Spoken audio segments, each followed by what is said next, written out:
We off? We're off. Okay. Welcome back, everybody. Let's see. So thanks again to all the presenters in the last session there. To Janet and Dolo, and then to ISO and FDA representatives. Good discussion. So we're on the last mile here, so to speak, this last section. And we're going to hand it over to Matt Morio from PATH to talk about how pulse oximeter guideline revisions can impact LMICs. So I think in a way, kind of tying it all together, no pressure, Matt. And I think we'll hand it over now. Whenever you're ready, Matt. Like people have run back to their computers now that they've heard some activity. So over to you, Matt. Great, thanks everybody. Mike, how much time do I have? You have 30 minutes, I think. Okay. 15 presentation and 15 minutes Q&A. There you go, 15 presentation, 15 Q&A.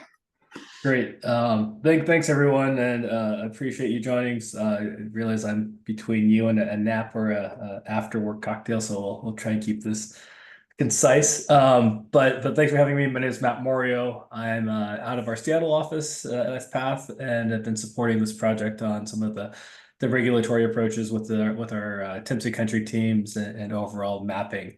If we could advance the slide, please. So through this project and over the past few months, we've had a lot of conversations with stakeholders in countries as well as our project teams to understand more of the regulatory requirement changes and the impacts and questions that they have. And so across our 4 countries here, was a list of who we were speaking with, from national regulators to subnational health facility workers, and kind of a wide range of people there. So we got some rich feedback, which was great, and much appreciating to our country teams for helping to coordinate that. So we're going to kind of walk through just some of the feedback from the countries here, and starting with the requirements themselves, then a little bit on marketing approvals, and then just kind of the implementation. But I think a lot of this is probably reviewing or reiterating a lot of the discussions from earlier in the day. But in terms of requirements themselves and the NRAs in our countries that we work with, the ISO is kind of is the standard, and then some countries will adapt them to make their own requirements, such as India, or seek advice also from IMDRF or UNICEF, and other places to help augment whatever the requirements that they define are. There's been a lot of requests for sharing the data as we've had these conversations with the different regulatory bodies and ministry people, not only for sharing it in terms of the review of the devices, but also to help communicate kind of the how and why these changes are happening with the practitioners and patients even, and just really just raising awareness of what's happening out there.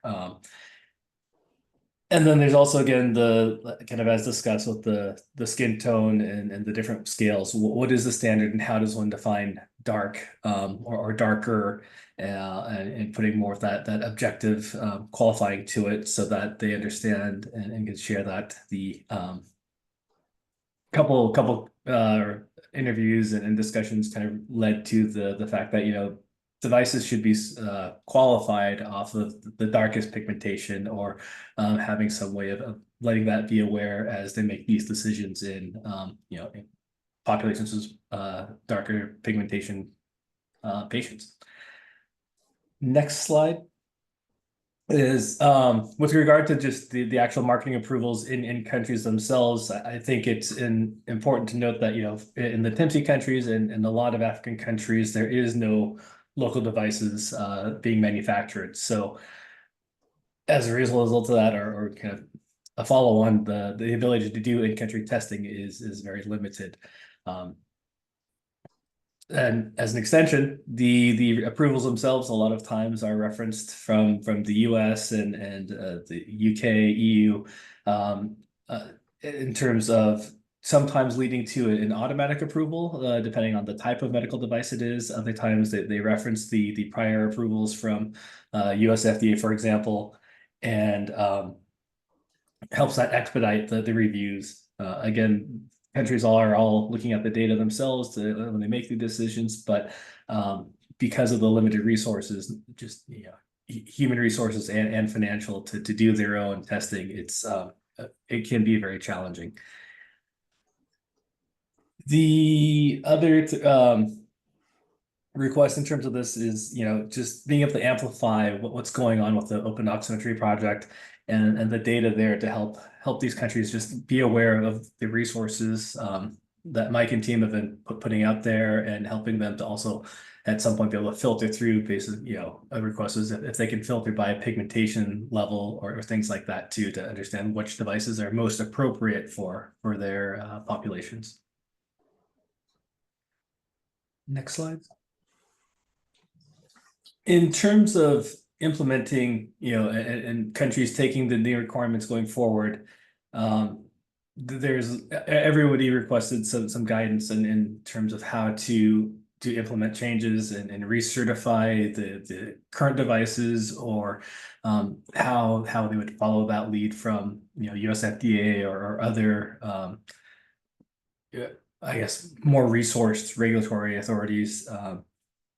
And then also just communicating along, the ability to do an emergent recall is there, but I don't believe that this is going to be that severe. So again, just with everything being risk-based, how can they best understand and explain what these changes are without creating alarm, or lack of access to the PO devices and monitoring. We can advance.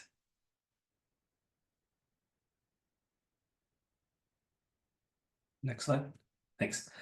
So the other side of that is the procurement, and we had some discussions around where and how countries are buying the devices, not just for PO devices, but across a lot of medical devices. Having standardized lists, kind of like the essential medicines lists and things like that, are very helpful. Kenya, for example, with the subnational and the counties doing a lot of decision making, helping countries kind of create those in terms of what the requirements should be for procurement, or even actually approved lists of devices. The one question that kind of came up consistently was how can we help improve the specifications or requirements for procurement? Oftentimes the procurement officers are charged with going for the lowest cost. What's the best value for money? But in terms of PO devices and other medical devices, there are trade-offs by going to the lowest cost. And if there's ways to create or advise countries to add more stringent requirements so that it is reflective of the darker pigmentations of the population, or ways to help procurement officers justify why certain devices perform better, or and disqualify the lower performing devices, was a request. And then the other side is donated devices, where oftentimes those fall outside of government procurement, and how can we as a community help raise awareness that whoever the NGOs or donor is understands that there are still different levels of quality and performance, and we want to make sure that they're donating the appropriate devices to the countries, not just kind of what they think they should be buying for the countries. So the common theme also was just kind of the why. Why are the requirements changing? What's the need? What is the impact? How does that impact patients and care at the delivery level? And then also for the regulatory side, how can they best just kind of communicate and tell the story and explain everything? again, sharing of the data is helpful, and the Open Oximetry website has a lot of great information there. So I think amplifying just the awareness of that. In terms of the implementation, all the countries did express that they plan to gradually phase out the devices as new ones come in and new procurement happens to buy the updated devices, unless there's a need for an emergency recall. And so kind of understanding, maybe how to filter through the risk and the existing devices and prioritize which ones should be replaced sooner or later, things like that. If there's ability to add some filters based off pigmentation performance on the Open Oximetry website was one suggestion. And then the last bullet point there was in regards to post-marketing surveillance. One of our respondents kind of asked, if current devices may not be as accurate as they should be, what should they be measuring against or referring to as they do their surveillance? Everybody was excited about the potential for the new lab at Macquarie in Uganda, especially with being able to provide more context for their populations. So they all are looking forward to learning more about that as that comes online. And I think that's the last bit here for getting through that and opening up some questions. Are there any questions in the room or on the line? Otherwise, I have a couple prompts to ask also. I do not see any in the chat. Matt, anyone in the room? Any questions? Don't see any. Go right ahead with your prompts. Yeah. So yeah, in terms of our global stakeholders here, ISO, FDA, etc. Are there any expectations in terms of how you expect other countries to adopt the new requirements, timelines or guidance around how quickly these should happen, and then also kind of a follow-on is just how to classify risk of not doing this, I guess. Yes, Bob. Well, first, and I keep bringing up the cost prohibitive issues. I trust me, Sandy and I have been at this for a long time. We've never received a dime from what ISO costs to have a service to provide people with copies of a standard. But the cost of a standard alone can be prohibitive. Several $100s. So just be aware there is that kind of gatekeeper out there. I would love to change that, but I currently don't have control. There is an international effort to make the standard free. So I'm hoping that happens, because then people can access lots of good healthcare-based standards.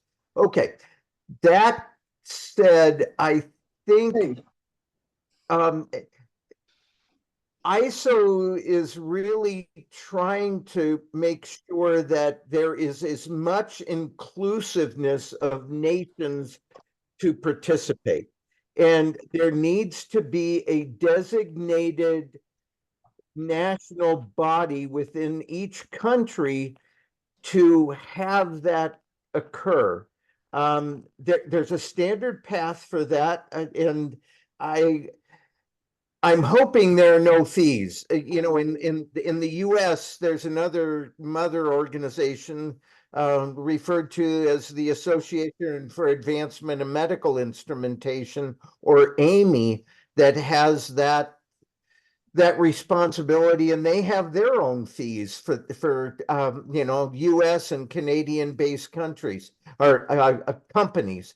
So I think it behooves every country to reach out to ISO and ask that there be no fee, ask that they get involved and be involved in standards development, and 3, encourage standards development to occur virtually so that there are no travel costs or impact upon the world at large by having all of these jets fly hither and yon. I'm not pointing to anything going on right now in Geneva, but rather we can do a lot virtually. Okay, that I'm off my soapbox, perhaps.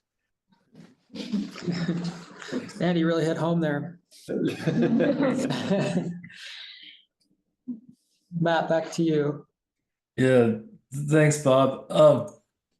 Yeah, I guess kind of just follow up in terms of how or when, are there any expectations for how quickly other countries should be adopting the new standards and guidance for them about how to approach that, assuming that they have access to the new standards and everything. This is Sandy. Sandy Wan here. Yes, please. Let's clear up the distinction between authorities having jurisdiction, which is typically your ministries of health, your FDAs, and ISO. ISO is a voluntary standards bodies that produces these standards. The authorities having jurisdiction can specify how they are to be used individually. So Australia and Canada and Japan and Africa and the United States can all specify differently the way that they intend the standard to be used. Now, there is an international medical device regulatory forum, IMDRF, which tries to coordinate some of these things, but you need to treat them as distinctly different. I'm not sure if that answered your question. So for example, I mean, FDA can do whatever FDA wants, and no other country has to adopt or recognize or do anything with the FDA guidance document. Like that's outside of our jurisdiction or sphere of influence. Noted. Yeah, thanks, Sandy. And I know IMDRF is trying to harmonize a lot of the stuff out there. Let me say one more word. Standards development is expensive. And so, when you say, okay, make these free, and I advocate somehow making them free because they're all copyrighted and makes life difficult for everybody. There's a whole heck of a lot of people associated with the care and feeding and development and translation and promulgation and spelling correction of standards. Those people, you need to find a way that they're funded. Otherwise, the processes that support the development won't be there. And I don't think we want that. So perhaps there is a side way where countries that are a bit more wealthy can then just effectively supply a grant. I don't know, but the current system is not very equitable. There are major preventers for countries participating because they just flat can't support people being involved. So that's unfortunate. We have no control over it, but perhaps as a group you can make a recommendation that somehow ISO take that under consideration.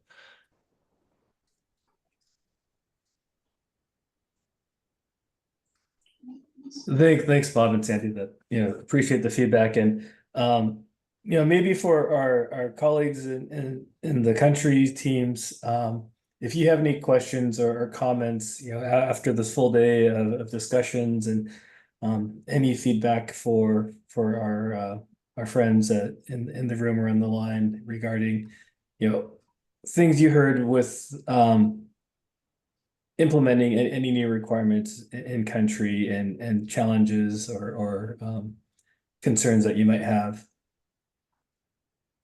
I'm sorry, I did miss Please. one, which I've heard now a few times, and I'm sorry for overlooking it, and that is, when should countries look to adopt? It is voluntary, I'll admit, but in many areas, especially in the EU, the instant a standard is approved, it is in action.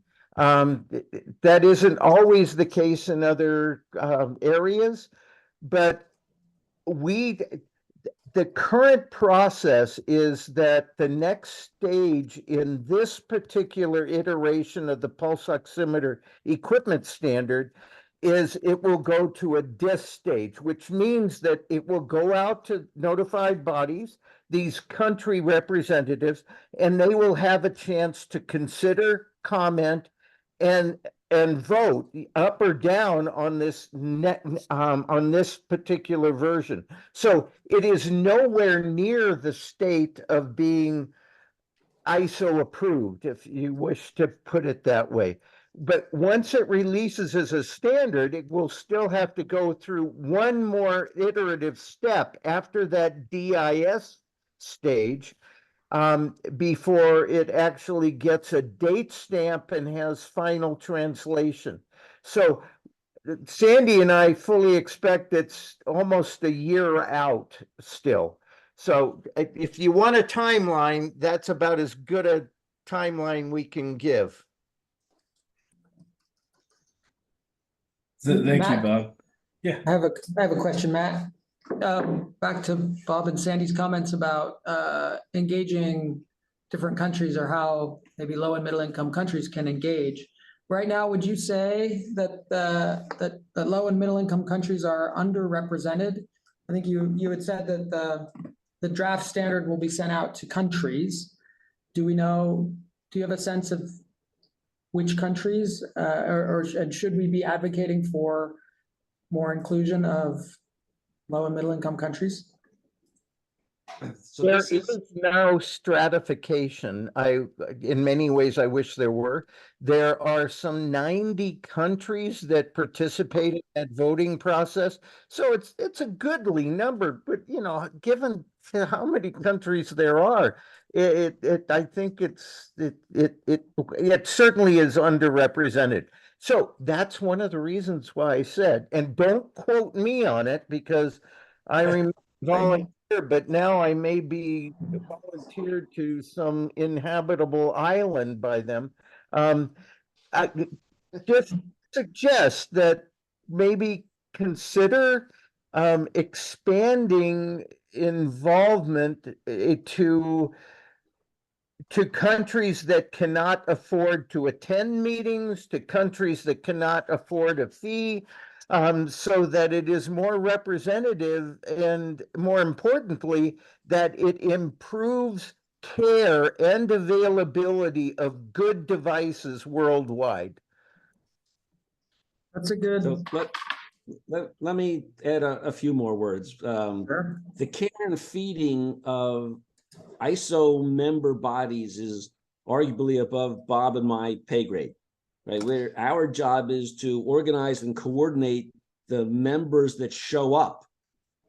That being said, I'm doing my darndest to try to understand the Byzantine Empire that ISO has created in terms of P members, which are the paying members that can vote and have opportunities to participate in committees, and the O members, which are observing members, which have other rights. Obviously the rich countries afford or can afford to pay for membership, and the developing countries maybe not.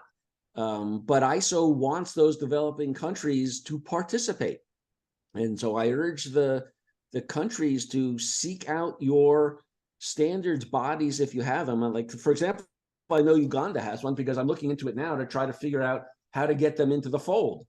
And they can either apply for P memberships. I unfortunately don't know any of the monetary details on any of those things, or O memberships, and I'm trying to figure that out as we speak. Over. That's helpful. I think that's a good actionable thing that we can start to advocate for. Matt, I see a couple hands in the chat. I think Deuce was first. Yep. Yes, thank you, Matt and Mike. Matt, for the nice presentations. So mine is a suggestion. The issue of financial capability, it is real in most developing countries, as most speakers have said. So you can find most countries really have TFDAs, but they're being incapacitated by the financial issues. So I'm trying to suggest if we can look into advocating or trying to support regional organizations like Africa region. We had a fellow from Africa CDC. I don't know whether he's still here, Kabwe. But we can also talk of sub-regions, SADC, East Africa, etc. So probably the combined effort of more than one countries, they'll be able to manage it, to afford to do some regulations of medical devices. So probably if we can advocate that one, it may also be helpful rather than advocating for individual countries, which it is really proving not helpful because of the financial incapabilities of these countries.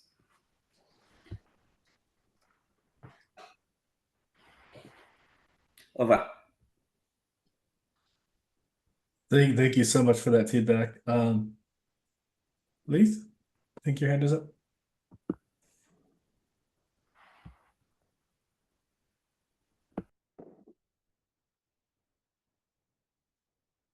Hi, Leith, over to you. I There you just go. had trouble connecting. Hi, everyone. Yeah, just to the ISO representation issue. So the ISO has a 2030 strategy, which is available online, which is participation is a key goal. They have a couple of programs to try and encourage membership from low and middle income countries, but it's not working. So although the goals are great, there's something being missed between the goals and the execution. And this is something that might require external support, like a middle entity, whether an NGO or some coordinating body, to try and work across low and middle income countries to get them into the architecture. It may be an area that a global donor would like to invest in, I'm not sure. But be sure this is an area where the Lancet Oxygen Commission will be making specific recommendations, applauding the ISO for its intent, but really being quite critical in terms of the execution. And it may be beyond the ISO capacity, just to state that again, to get this done. But I think it's definitely in the interest of the organisation to deliver on that goal they have.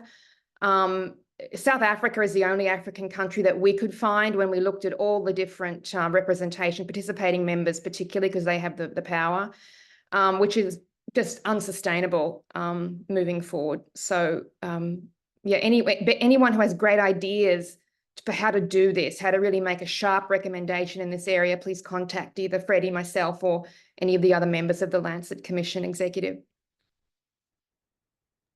Thanks. Thank you so much. Just one quick summary slide here to kind of review some of the feedback we heard. I think the first one is just the why.